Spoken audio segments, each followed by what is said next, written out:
got some turbulence up ahead. Reach out to the pilot's planner.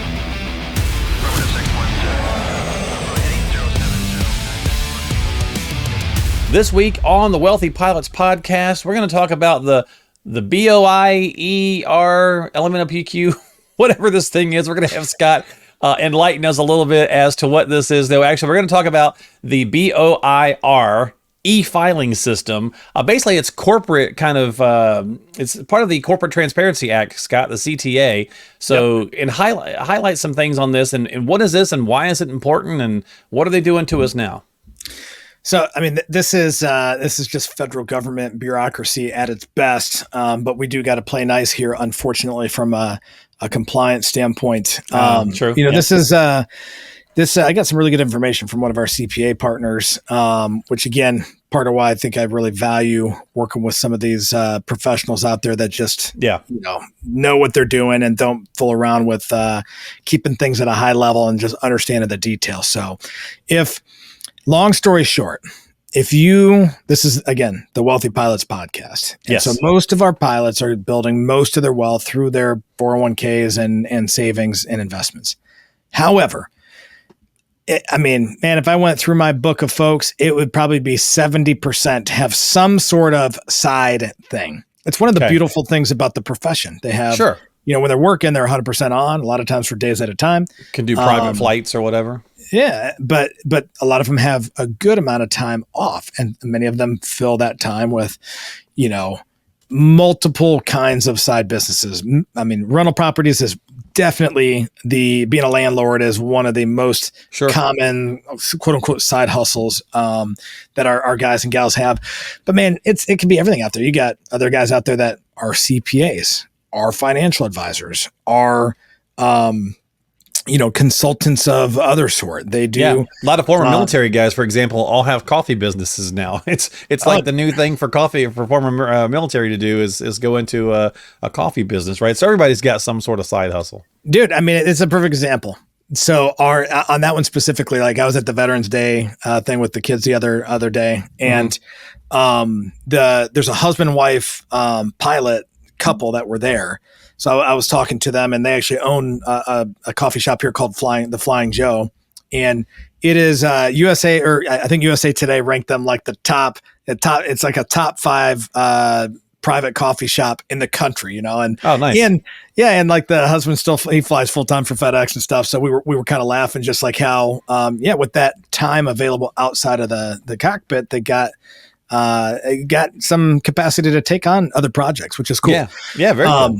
So to that end, if you own an LLC, if your company is in an LLC, you really have to look at making sure you comply with this Corporate Transparency Act. So this just came out this week, and they're pushing it to be done by the end of this calendar year. So what do we got? 6 weeks?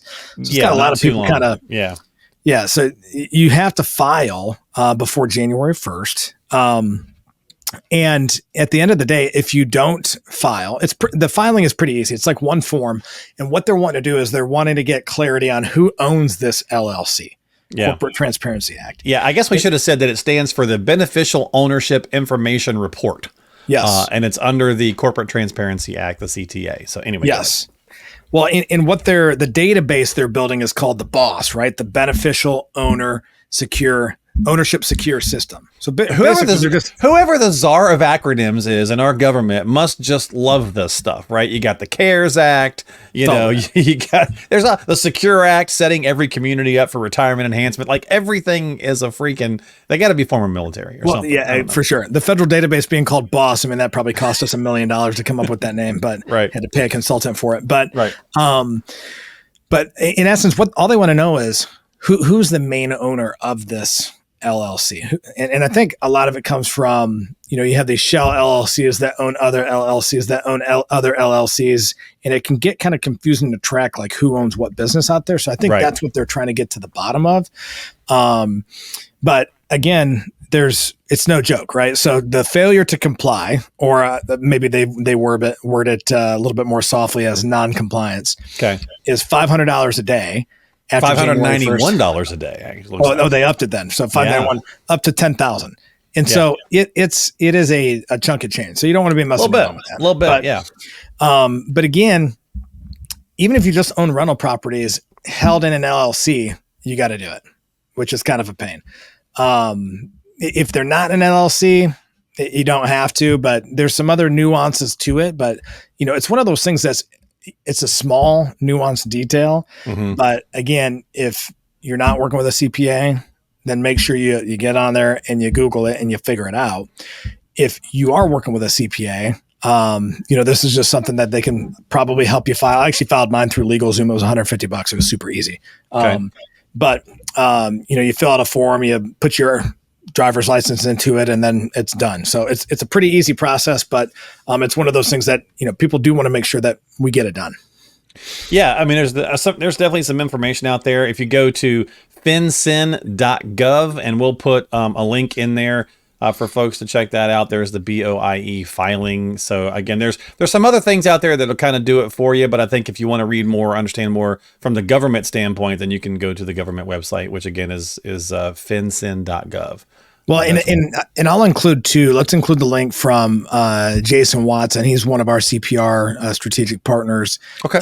We'll include their blog post on it that gets a little bit more background information in terms of what it means for sole proprietors versus large businesses, et cetera. Yeah. And then the information needed, and then ultimately, if you wanted them to do it, if you want to do it through LegalZoom or by yourself, they even include a copy of the PDF you have to file and the action steps in there. So it's a good post. Thank you, Jason, for sharing that information. Thank you, Jason. And I mean, it's an important thing, but I think it feeds into, one of the other things that we like to really talk about with people. And I feel like items like this are good instances that come up that should cause us to take a step back.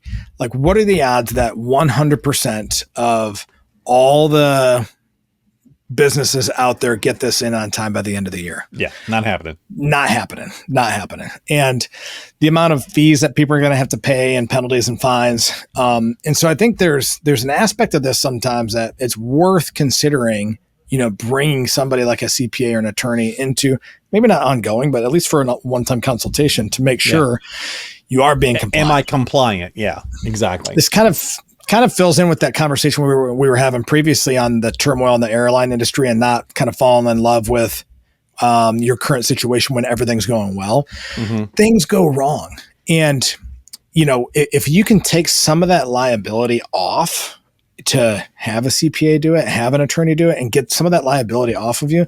I mean, you're already flying airplanes for a living. You got a lot of liability on you already. And so you want to make sure that you're really protecting yourself too, and building the right team around you to make sure that you're delegating things out that you're not the expert in and you don't want to be the expert in. So yeah, and I can hear people, checking this out right now thinking, God, this almost feels like the small business version of the whole Venmo thing, or the whole the IRS thing where, hey, if you send somebody over $600, you got to report it. And totally, we got to, it feels like this, again, kind of government overreach bureaucracy thing. But again, you got to comply. You got to do the stuff for right now, unless the Doge department comes along soon and takes care of some of these things. It is what it is for right now. Right. So if we want to be topical, we can have a little fun with that and say this could all change in the future. But right now it is what it is. And it's a hefty fee. So yeah, get your ducks in a row. Absolutely. Yeah, it'll be interesting to see kind of what shapes out here with the political climate changing here a little bit, and the Department of Government and Efficiency. It's a classic U.S. government thing to do, to create a department to eliminate departments. But it'll be. Well, it is funny that it is fun. That is funny, but we'd be remiss if we didn't say that it's being going to be oversaw or ran by two guys who are going to do it for free and are billionaires. So that's kind of interesting. Well, and dude, they were looking for. They were asking for more people to come work for it, and they were saying there's no pay.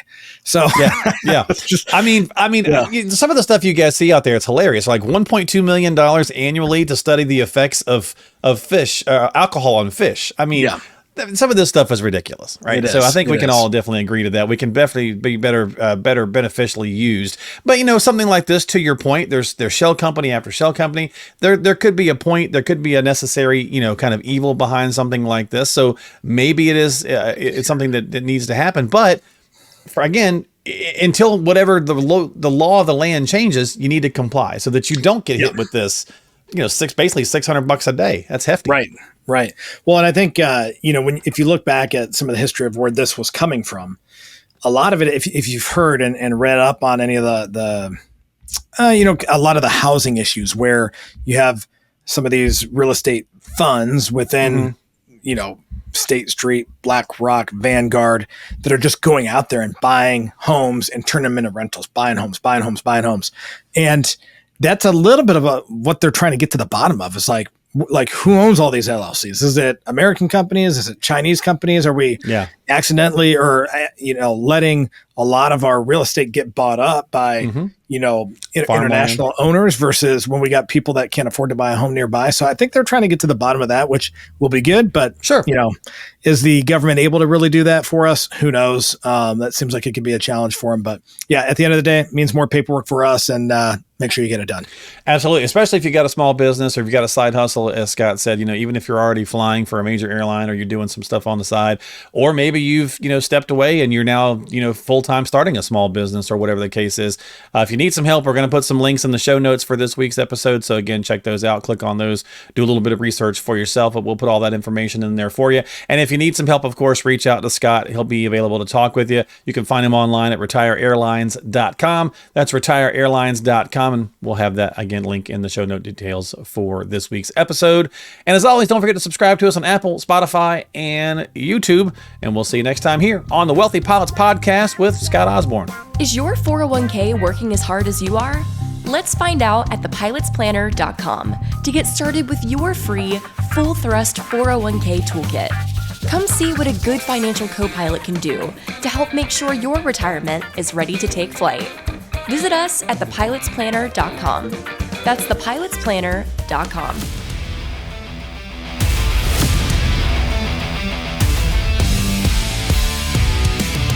Information is for illustrative purposes only and does not constitute tax, investment, or legal advice. Always consult with a qualified investment, legal, or tax professional before taking any action.